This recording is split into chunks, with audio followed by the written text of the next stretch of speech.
दक्षिण गुजरात અને સૌરાષ્ટ્રમાં કિસાન આક્રોશ યાત્રા બાદ જે પ્રશ્નો રજૂઆતો જે પીડા અને દર્દ જોયું છે, જાણ્યું છે, સાંભળ્યું છે, જે પુરાવા મળ્યા છે, આજે ગુજરાત વિધાનસભાનું બજેટ સત્રની શરૂઆત થઈ છે.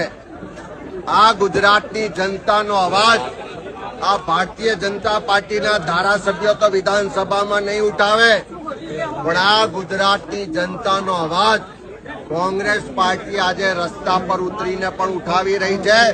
આવનારા દિવસોમાં વિધાનસભામાં પણ ઉઠાવીશું.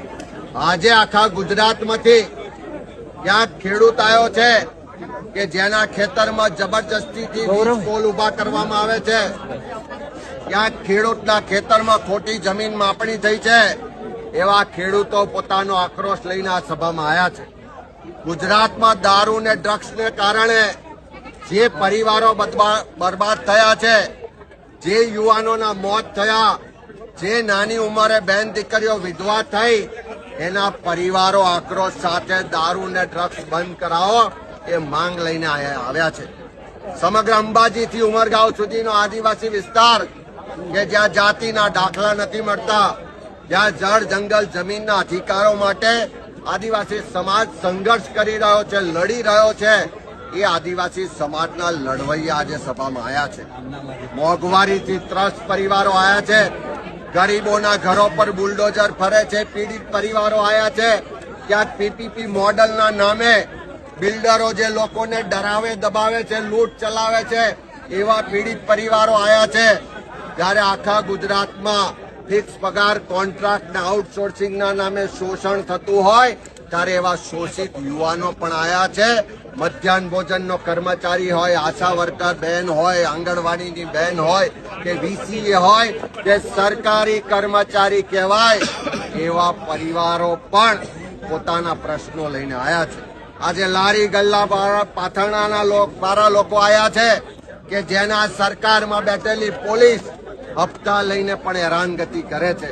આજે રિક્ષાવાળા છકડાવાળા આવ્યા છે કે જેને નિયમિત હપ્તા આપવા પડે છે અને પોલીસને સરકાર લૂંટ ચલાવે છે. આજે કાયદો વ્યવસ્થાની પરિસ્થિતિ કથળી, જેની હત્યાઓ થઈ છે, બળાત્કાર થયા છે, લૂંટ ચાલે છે, ખંડણી ઉઘરાવવામાં આવે છે, એવા પીડિત પરિવારો પણ અહીંયા આવ્યા છે. ત્યારે એ તમામ વર્ગ વિસ્તારના લોકોના અવાજને બુલંદ કરવા માટે આ જનાક્રોશ યાત્રા પણ કાઢી હતી અને આજે જનાક્રોશ સભા પણ થઈ છે. હું વિશ્વાસ સાથે ગુજરાતના લોકોને કહેવા માંગુ છું કે જેમ એસઆઈઆરની પ્રક્રિયા પછી આ ભાજપના નેતાઓએ ફોર્મ નંબર 7 ખોટા ભરી અને ગુજરાતના લોકોનો મતનો અધિકાર છીનવવા પ્રયત્ન કર્યો, પણ કોંગ્રેસ એના માટે લડી છે અને મતનો અધિકાર છીનવવા દીધો નથી. એ જ રીતે આવનારા સમયમાં તમારા જે પણ પ્રશ્નો છે, જે પણ ફરિયાદો છે, જે પણ તમારી તકલીફ, પીડા, દર્દ ને આક્રોશ છે, એનો વાચા આપવાનું કામ પણ કરીશું. એના માટે તમારી સાથે ખભે ખભો મિલાઈને લડીશું પણ ખરા અને ગુજરાતમાં એનું પરિણામ પણ લાવીશું. ને તમારા આશીર્વાદથી એકવાર ગુજરાતમાં પરિવર્તન કરી બતાવો તો ગાંધીનગરમાં તમારી અવાજ સાંભળવા વાળી, તમારી પીડા, તમારા દર્દ, તમારા આક્રોશને સમજવા વાળી સામાન્ય લોકોની કોંગ્રેસની સરકાર પણ લાવીને બતાવીશું અને ગુજરાતના લોકોને એનો હક અધિકાર અપાઈશું. એ સંકલ્પ આજે કોંગ્રેસના નેતૃત્વએ, કોંગ્રેસના કાર્યકરોએ આ ગાંધીનગરની સત્યાગ્રહ છાવણીની ભૂમિ પરથી વ્યક્ત કર્યો છે.